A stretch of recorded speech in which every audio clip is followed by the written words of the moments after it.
Hello, ladies and gentlemen. What a fucked up world we live in. Everywhere I look, there's constant reminders of how garbage the world is. It's ridiculous. I brought my kids to go see Mario Brothers. And yeah, great movie, but it's only a great movie because there's no fucking political agenda.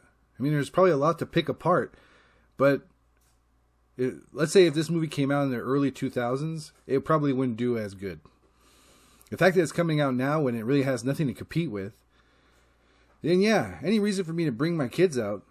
Like, look, I spent $68 on movie tickets and then $75 on concessions for 4 people to see the Mario Brothers movie. And yeah, it delivered. It was a well-paced story. From the trailers, it made it look like Princess Peach was some kind of like be-all, end-all, tough-ass bitch, and Mario's going to be the complete imbecile the entire time, and it wasn't. It was great. There's no woke shit. There's no political nothing. It's just a movie with a story and people getting better and actors not even trying that hard to portray as they're doing the job themselves. Jack Black is Bowser, and you only notice that because the fucking song Peaches. But apart from that, you'd never know. Chris Pratt delivers amazingly as Mario. Another dude who was in Angry Bosses and I think another show. He did great as Luigi. And they did fantastic. So many Easter eggs, so many throwbacks. But as I'm sitting there watching, before the movie starts, I'm there with my kids and getting everybody with their stuff. And here's your popcorn and whatever. They're like, there's these trailers for these like lesbian movies. And I'm like, hey, look, man. If I'm going to bring my kids to see a lesbian movie, first of all, let's not make it so drab looking. You know, let's give them a little bit of color. And I'm like, what the hell is this anyways? My kids don't need to be immersed into this. This is not something that they need to know. Nothing wrong with lesbians. I love watching 2 girls go at it with a rubber penis. You know? Fine.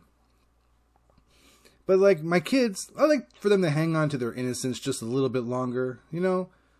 They don't need to be in this indoctrination bullshit. They don't need to have this crap in front of them.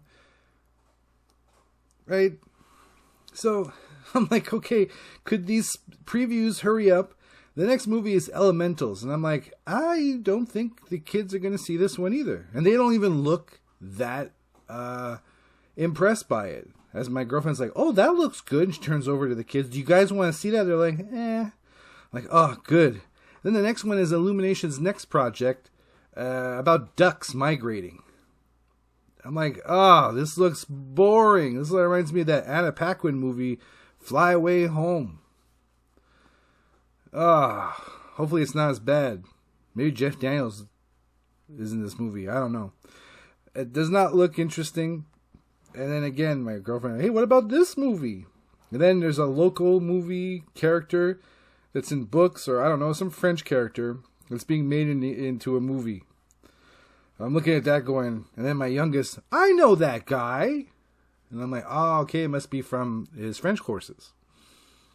Again, they're not interested in seeing that movie either. I'm like, fuck. So whenever a good movie comes out, like Mario Brothers, I will bring my kids to see it. Provided that it's, you know, just a movie and nothing more.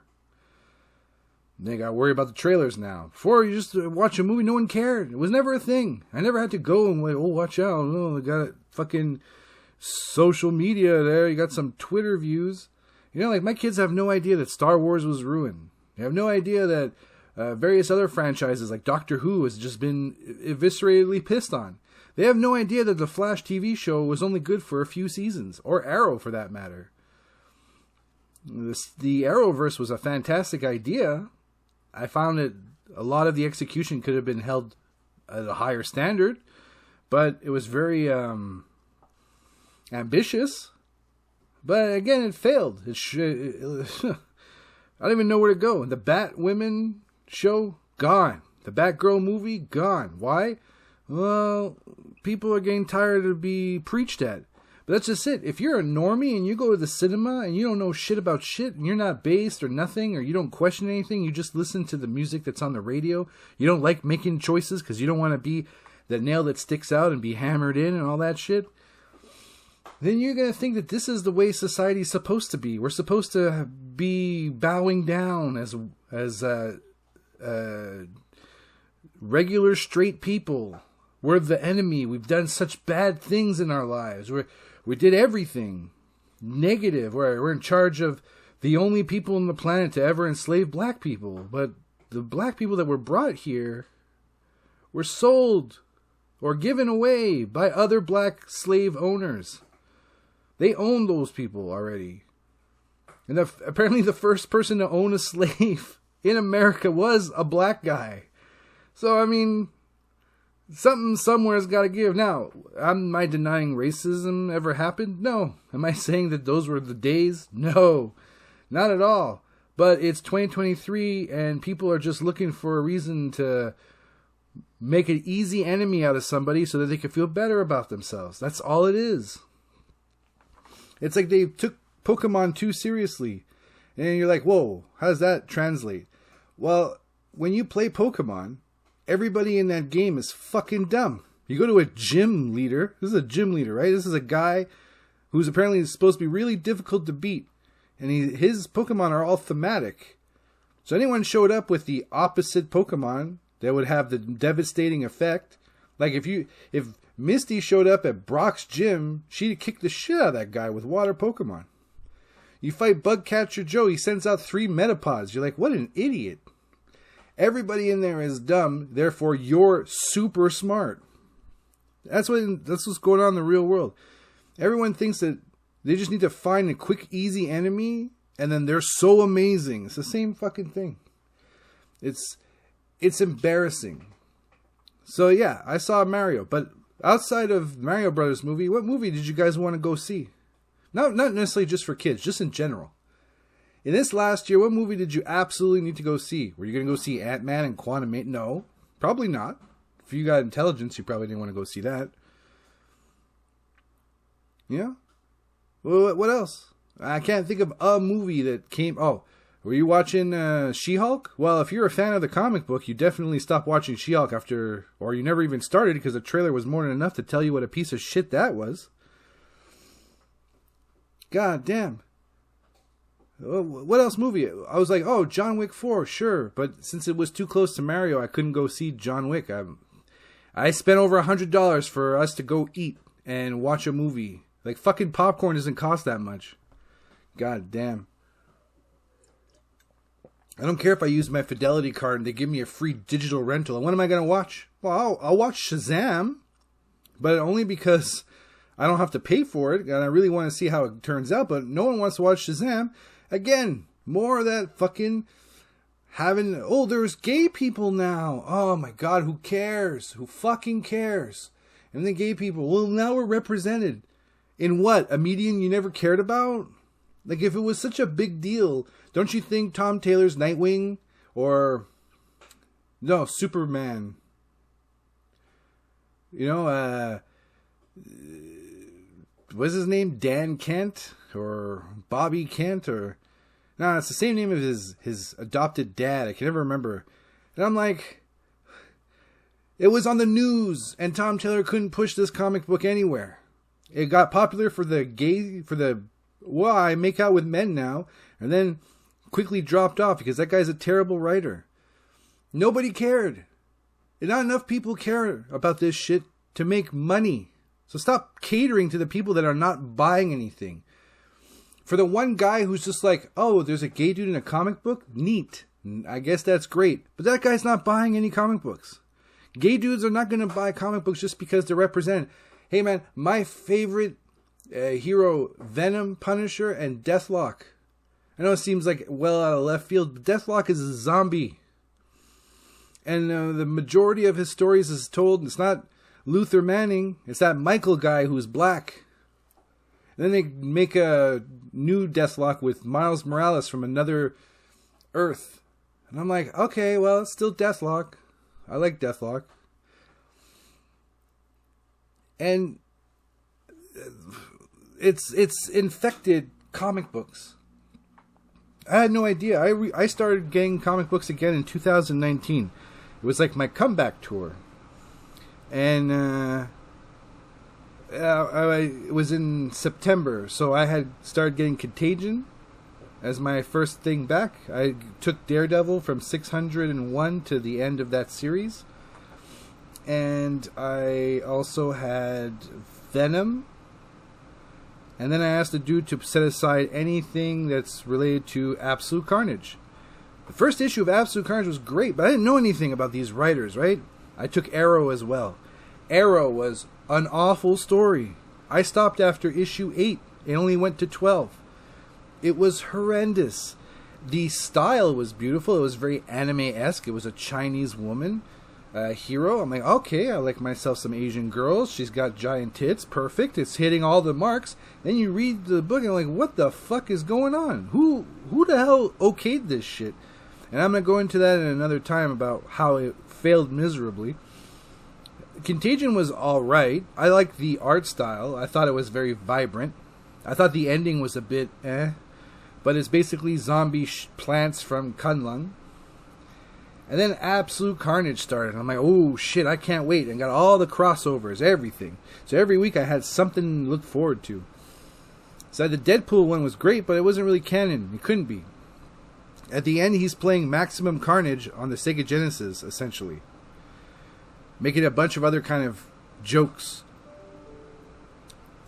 The Spider-Man tie-ins were alright, but the Absolute Carnage actual series itself started off amazing. It was a $10 comic. The girl at the cash who worked at the comic book shop, she was like, I'm sorry, but it's $10. I'm like, that's alright. And, with my discount, I think it's 25% off depending on what the article is. Like, Omnibus don't get a percentage off. Or they do, but it's not as much. Or it's the American price, I'm really not sure. But the point is, you get a discount if you have a pull list. And then my pull list was getting bigger and bigger. I started to get DC stories. What was the first one I got? The Flash and Nightwing. And anyways, I had no idea there were bad writers or there were writers that imprinted themselves. I was lucky to avoid most of them, but I can't help but, Ryan North, he was in charge of the Squirrel Girl. That was just awful. If you want anybody, someone's already covered that, your boy Zach, in full. And it's actually entertaining the way he does it. So you can go check him out for Squirrel Girl. Then you got Dan Slott, who's written Spider-Man and She-Hulk. Apparently so many She-Hulks that show is actually the best representation of the source material. I'm starting to think Dan Slott doesn't write anything. And if you saw that Disney hit piece that they did, which they didn't intend it to be a hit piece, but it ended up being a hit piece, Dan Slott doesn't even write half his shit. He gets other people to finish it. And then you got Vita Ayala, who does self-inserts. Children of the Atom is basically a reskinning of just the X-Men being gay. Here's gay Cyclops, who's trans, and here's gay Gambit, who's a woman, and here's gay Wolverine. I don't even think there's a gay Wolverine. If you hear crunching in the background, it's my dog. I gave her one of those cheek rolls. It's like cow cheeks rolled up, dehydrated. She goes to town. Dogs need to have some chewing time. It's good for them. It's good for their mentality. It's good for their to get rid of their energy. It makes them calmer at night when you want them to fucking settle down. But you got Teenie Howard, who couldn't write shit to save her life. Although I did enjoy Strike Force, but I always felt wanting. And of course, there's gay shit in there. Rainbow Wow. Well, there was nothing. Look, it's not that the gay thing is important. It's just that create your own character. Don't re-skin or take a skin of someone that exists and then just create your own. Like, how cool would it have been if you had a gay character that was like Val Kilmer and Kiss Kiss Bang Bang? Everybody would buy that comic book. He's taunting the villain by like talking about how he's the bag. Imagine he's like up against Dr. Doom and he's like, "What are you staring at, Dr. Doom? Huh? You staring at my crotch? Huh? You want a little bit of this, huh? You want a little of this action? Huh? You just can't get enough." And then all of a sudden, a secret gun comes out of his pants, and he just shoots Doom in the face as he doesn't know how to react because he's all stunned and shit. God, that would be great, right? God, no. They got boring ass self-insert characters. Jason Aaron keeps trying to reinvent the wheel by killing off characters that everybody really enjoyed when they were younger.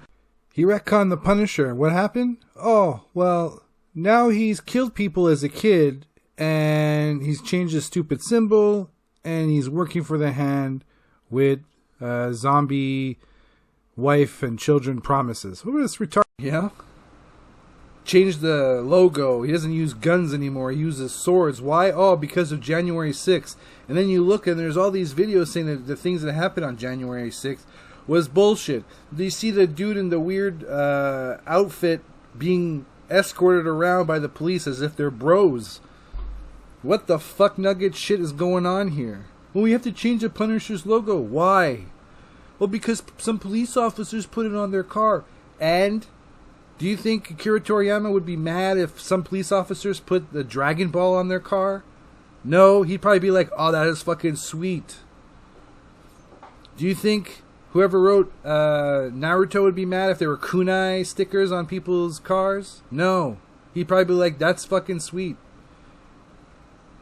You know, you can keep going. So what if the Punisher logo is on a cop's car? Big fucking deal. And the Punisher's not a great guy either. Huh? He kills people. He doesn't give them a chance. Doesn't let the rehab happen. He just fucking X-alives them, and I love it. I wish Batman would do that. Be so many less deaths. Can you imagine if he would have killed the Joker right away? The problem is, then the writers have to come up with more bad guys. Well, what do? We killed off the Joker. Good. Fucking kill off the Joker. Anyways, you got all these other people like Michael Bendis, who and a lot of these like female writers that focus heavy on dialogue. Like they're trying to do this Joss Whedon sort of banter back and forth, and it just doesn't work. And can you imagine, like kids that are getting into comic books reading so much dialogue but no action? You'd shoot yourself in the face.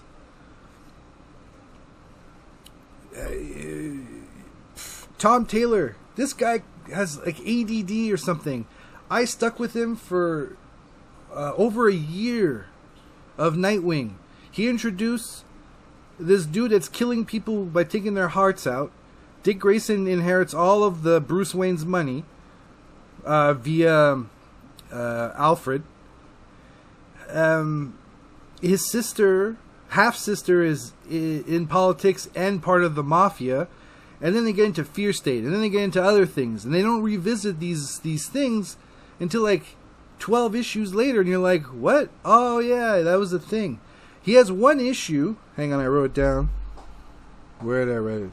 Oh, Nightwing 87. What in the fucking fuck nuts was that? It was an entire book where it's 2-page splash each. Every time you turn the page, it's a 2-page splash of what looks like Street Fighter Alpha 3 Super Combo drag, where you just see Nightwing kick the shit out of a bunch of people in a pseudo animation looking like thing, and that's all this to save a dog. It would be cool for some of the pages. The whole fucking book?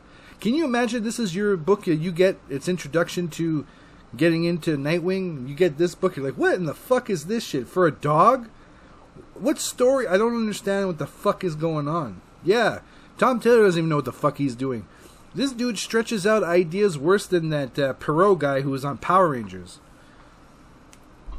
But then you got good writers. Donny Cates, yeah, I shit on Absolute Carnage. But, like, when you have nothing else, Donny Cates is the shit. You read his Venom run, it's fantastic. Jeremy Adams in his Flash run, he's been amazing. I mean, there's some issues that I couldn't stand. I think 776 was one of them. But I mean, and I'm not a big fan of Wally West. 776 wasn't a good one because this is like, this will show you if Jeremy Adams got his hands on some like female heroes. They would be holding up the show. They'd be like the star because the blue gold Beetle was just too good. Everything just came easy. That was my only gripe. The rest of the series has been top notch. I hate Wally West, and this was great. I don't hate Wally West because of Heroes in Crisis. I've never read it. Like I said, I only came back in 2019. I have a huge backlog of omnibus and trades and collections that I bought because at work they give me points and I buy graphic novels and collections from the bookstore. I have 2 volumes of The Preacher. I have the old Atlantis Attacks. I got some epic collections from She-Hulk. Omnibus, 3 of them for Spawn. Venomnibus, I read. She-Hulk. I got some Green Lantern, Batman. Infinite Crisis. Crisis on Infinite Earths, which was fucking amazing. That was great. And Infinite Crisis was amazing too. There were deaths. That's taking page out of manga. You should kill off people. Carnage should be killed. But anyways, you got too many bad writers, not enough good writers, and the bad writers are trying to write dialogue so that they can get picked up for a Netflix show. And what's that going on? Well, what's that going to do? Well, they get a Netflix show, fantastic. Or they get a Disney Plus series. Did you guys see She-Hulk? What a fucking abomination of a show that was. My God. Talk about missing the mark completely. Nah, it's just been one hellish thing after another for the comic book scene. And you got enough people out there covering it. I'm just going to give a grand overlook. Or I just gave a grand overlook on some people. I read Truth and Justice. I don't know if you guys even knew about this series. It lasted 6 issues, I think. I only wanted the 3rd one because I like John Constantine. I got all the Hellblazers for the last run. And I have to say, it was great. It swapped artists every other issue or every 2 issues, and I didn't like one of them. I thought Constantine looked like shit. And the other one, he looked relatively alright. And I know he's supposed to be older, but he still looked like shit. But Truth and Justice, the first one was about, I don't even know. I had it. The guy at the comic book shop gave it to me. I never read it. The second one was Superman. And it was the fucking wokest dumb shit I've ever seen in my life. Dumbest shit ever. So like Superman, and I made a video about it. I had switched phones not too long after. And I lost the footage, which makes me mad because I killed it in the video. I even did a Deathlock reviews where I took my action figure of Deathlock and made him move around and shit and talk real funny and shit. But like, I didn't like how it ended or it came out, so I might put a pin in that one and try it again in airtime.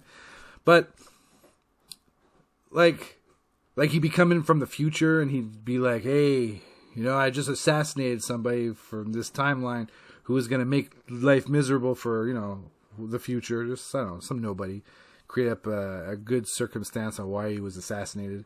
And then he's like, I also go to my local comic book shops since we don't have these in the future anymore because they died. It's only manga. You know, and I'd go on about how shitty these are and no wonder they died. And this was awful. So Superman, no, there's a dude that escaped jail and then was arrested again. And Superman shows up and he's all like, "But I didn't do it." And then you can hear somebody about to snipe that kid and he saves the kid's life. And essentially what it is that this person, this bad guy was trying to get money using his somewhat powers so that he can fix his brain because he's got a mental disease. I may be remembering it wrong, but it was all over the place. And Clark Kent was on like a talk show, like a right-wing talk show, and he thinks he dropped the mic on the right-wing talk show host. And he didn't really, and that's all it was just Superman as this left-wing idiot. The entire book, and it was just, why did this have to exist? This doesn't even make sense. Batman 89. It's written by Sam Hamm, who was the actual screenwriter for Batman 89. So this is Michael Keaton's Batman, which we would assume would be like Val Kilmer and then George Clooney, but no, it's as if it's just Michael Keaton. and I think Michael Gog as Alfred. And sometimes, first of all, this story, and they kept Billy D. Williams as Two-Face. They had to because it fit their narrative. It was a whole thing about race. That's what it was. Billy D. Williams goes back to his roots, and they're making fun of him because he became successful, and he's not giving back to the community, and the community's not thriving because of it. And Batman's like, oh my God, or Bruce Wayne, oh, I have to give money to these people. I'm giving them all my money. And then Two-Face, same thing before he's Two-Face. I got 2 books and I noped the fuck out of this series. I'm like, maybe maybe it's just the first issue. We'll see in the second. The second one was even worse.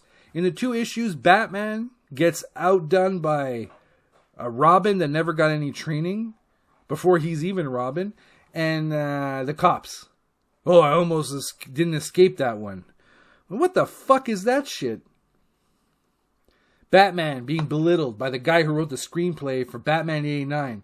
Talk about someone who's drinking the Kool-Aid a bit too much. Spawn, unwanted violence. Doesn't that sound like something awesome?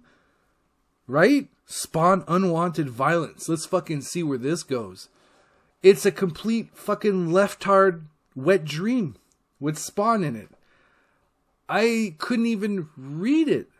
Could it just be entertaining? Could we just not have this stupid bullshit in there? God damn. Fucking hell. The one gripe I have with some of the good ones, for especially Peach Momoko, she has to stop having each issue she comes out with of the Demon Days have a number 1. Like, there should just be an exception. Or it should just all be called Demon Days and she releases it 1, 2, 3. It's not in alphabetical order, so there's no way to put them in sequence unless you put them in order as you buy them. They're in my box. I have no idea what order they're in, and I don't even remember what the order is. So I'm going to have to go back and which one was first and keep working my way up. It's a great story. I like her style of art. It's not something I go out of my way to get, but because the story is interesting, it takes like the Japanese mythologies of their monsters and stuff and mixes it with Marvel characters, and the art style is like Okami, if you've ever played the game. If you haven't played the game, I suggest you do it. It's actually a really good game. Unfortunately, the studio went under, but the game was fantastic. If you can play it on one absolute console, it'll make it easier for you. The Wii, I think, would be the best one. If not, it's available on Steam. Yeah, I have it. It's Okami HD. You also play on the DS, but it's Okamiden. I have no idea how similar it is. It's not a sequel. I really don't know. But it's an interesting story. And this, Peach Moko's Demon Days, is a fantastic story. No one's talking about it, but...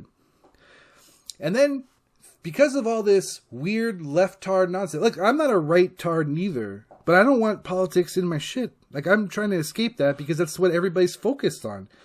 The idiots in... what do you call it?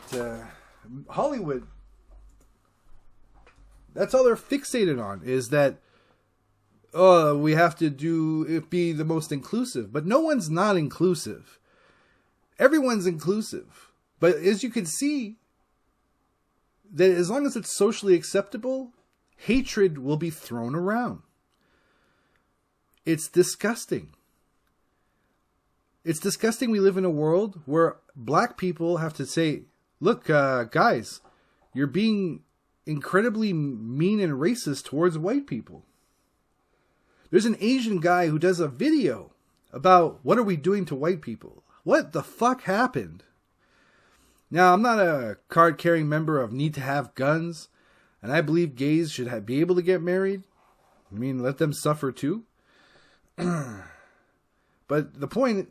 Like, we're in a society where bad guys are invented just so that people can feel better about themselves. You're a racist. No, hardly anybody is, but my God, if it was socially acceptable, watch. It seems to me more and more like people are in the idea that like, the best way I can explain it is you're working at a job, okay? And you got a boss who's a shithead. And he yells and he belittles, berates, and whatever. Then you got that one employee who finally like rises up the ranks and becomes a boss himself. And what does he do? He doesn't think, oh, you know what? That management style is dated. I'm not going to do that. I'm going to do better. No, he's like, oh, it's my turn. Now I'm going to do exactly what that guy did, only now it's my turn to be a complete dick. Because it's okay now, I'm the boss, so I can do that. And that's what everyone's done. You got people all over the place going, oh, no, now it's your turn to suffer. Why? Why should there be suffering anyways? Why? How does that help society? How do we not move forward from this? Well, you can't because you got to pay reparations. No, I don't actually. I didn't do anything. If I did something, I'll take the punishment. I've been arrested twice. I don't have a record of it, so you can't prove I did. But I was. And I paid my time. I did my community service. It was very mild shit. I did my community service, and that was it. That was the end of that. I've done stupid things in my life as a teenager, and now I had to pay for it when I was an adult, and then I'm still paying for it now. I made dumb choices that cost me dearly. I'd have more money in my RRSPs had I not been so goddamn stupid. And that's something I'm going to have to live with for the rest of my life. But I did that to me. I didn't do anything like own slaves and I have to pay somebody, give them my house or give all my stuff to, like, that's so dumb. Anyways, we're going to pause it right there because, like, that's all I can say about comic books. I mean, it's a fucking shit show. Oh, yeah, I wanted to mention, like, some comic books today will be looked as, like, super amazing. But, like, in reality, they're just better than shit. Right? Like, not to shit on this one, but Jennifer Blood was great. The recent run, or the last Jennifer Blood run, I have every issue, and it was fucking good. It took a long time to tell the story, but it was great. Oh no, it was numerous stories. It wasn't just one. And I had an issue of the Garth Ennis version of the Jennifer Blood, and there were the Ninjets there. So the writer for the new series of Jennifer Blood, which isn't Garth Ennis, wrote the Ninjets. And what is it? Super leftist nonsense. How? You had this great fucking story, which was just that, a story, and then leftist propaganda nonsense. Who's the tough girl who's going to be the new leader of the Ninjets? Someone that looks like that they would vote for Hillary over Trump. Not to say that either of them were good to vote for. You could tell by looking at them that they would not vote for Trump. And that's such a shame. But Jennifer Blood was great. Gun Honey. I don't know if you guys read it by Titan Books. That was fucking good. It was smart. There was a female Asian lead. I loved it. There was backstory. There was blood, gore, and there was nudity and sexuality. That shit threw me off. And there were not safe for work bagged covers. I had no idea. The first series, not necessarily, but the second series, yeah. And there's a third series coming out, and it's supposed to be a TV series. I'm a little weary about the TV series being any good. You know how it is with that shit. But that was a good book. Then there's Do a Powerbomb. No politics. Just flat out a beautiful story about wrestling I was curious about how they were going to write it. Were they going to write it kayfabe? Were they going to write it like it's like not kayfabe? Like which way were they going to go? And they did both. It was fantastic. They did it both ways. And the story has sort of not a great ending, but it was still pretty damn good. I didn't hate it. Shirtless Bear Fighter, same thing, no politics, just fucking fun. Vampirilla, even though it's written by Chris Priest and it's fucking confusing as hell, it's still pretty good. Vampirilla Strikes, great. Ram V, shut up. Al Ewing, fuck, shut up. I'm so tired of these pretentious shit. Venom is hard to read now because it did everything on Donny Cates did and undone it. And then redone it up, but with like fucking flaws. It's like, alright, I dropped it. I'm sticking with just Lethal Protector 2. A way back story which has no consequences or repercussions. So it's still just a Venom story. I like it for just that. And like my Marvel and DC pull list is getting smaller and smaller. Right now, I have more Dynamite than anyone else. I don't have IDW anymore. That's gone. I have DC, Dynamite, and a little bit of Marvel. Once I think I'm in the middle of a series, year 1 that's done. Yeah, I'm gonna get Amazing Spider-Man 24, and that will be that. I'm done with that arc. I'm done. Even in like Dan Slott wrote just regular Spider-Man, so adjectiveless Spider-Man by Dan Slott is just that. It's too much of that left-tard shit going on in it. It's not just a story. The Edge of the Spider-Verse was fucking boring and predictable, and nothing. Only thing that happened was an introduction of a new character that nobody cares, Spider-Boy. Woo! So I got the issue. I got it bagged and boarded. One day it'll be worth something, maybe. Maybe when Dan Slott dies or when they do a movie about it. This time Silk was the main focus. Peter Parker was designated as Cisco Ramon to her Flash. She's the Flash, right? Amazing Spider-Man's finally telling the story on why everybody hates Peter Parker and he owes money and he's such a shithead. But it's not. I don't like it. It's way out there, and I think the reason I'm starting to lose my interest in comic books, and I'm just gonna go back in time and get all the old shit. I get some old Chuck Dixon issues of Batman or the Bat Family, Birds of Prey, etc., Punisher. Get some Garth Ennis shit. You know, maybe I'll continue The Boys and Invincible. You know, but like the writers today, it's I don't know if it's because they're not paid well, so they don't give an effort, or they're think too highly of themselves and they don't respect those that came before them. But if you listen to Chuck Dixon talk about being in comics, and then you listen to Vita Ayala being in comics, there's two very different people with very different reasons, and it's kind of disgusting. Vita Ayala has no respect for those that came before her. Like, to be able to do what was already done but better, you have to acknowledge what was already done.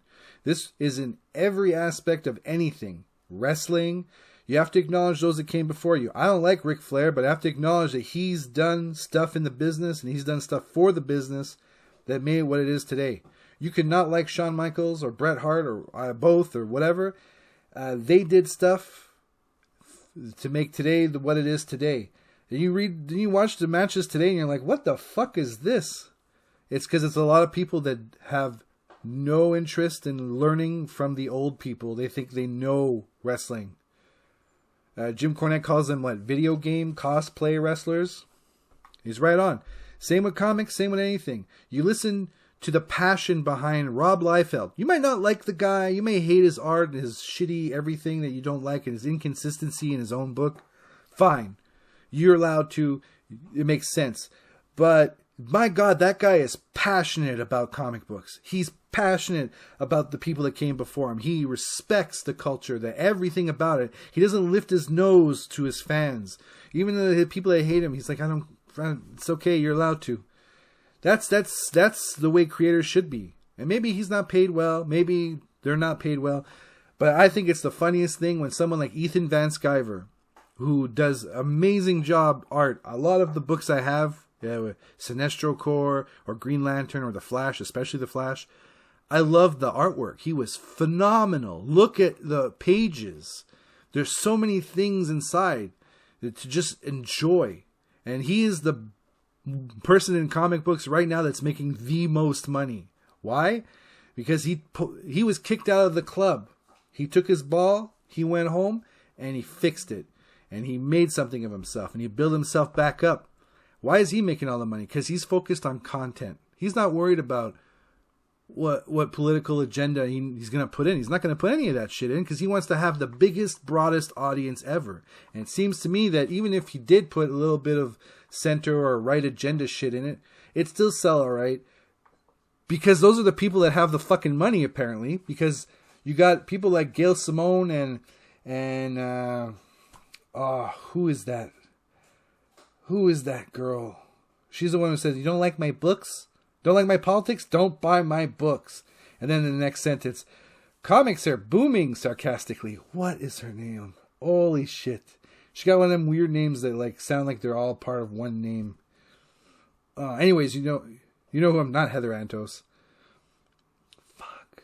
What is her name? Anyways, you know who I'm talking about. Ethan had her little quote there at the beginning of his videos in a weird rap song or a weird techno song. Sorry.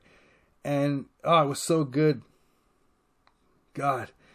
And it's people like that. And she did her own book in Indiegogo, and it fucking failed miserably, where Ethan Van Sciver's thriving. Why is that? If being woke and being left is the best thing in the world and the most inclusive, and everybody's just happy drinking rainbow smoothies with a unicorn horn in their ass, then why the fuck is it not selling? Because those people don't have any money. It's 5 people with 50 accounts on Twitter. That's why it's not selling. And you gotta realize that and stop putting that shit in books and just write a good fucking story. It's a good story. And you know what? You know why Batman doesn't kill? Because of the fucking rating. This is what I hate, because people are like, "Oh no, Batman shouldn't kill." No, I think he should. And then they get really offended. Batman should kill. If he killed every time the Joker kills someone after the first time he was caught, that's on Batman.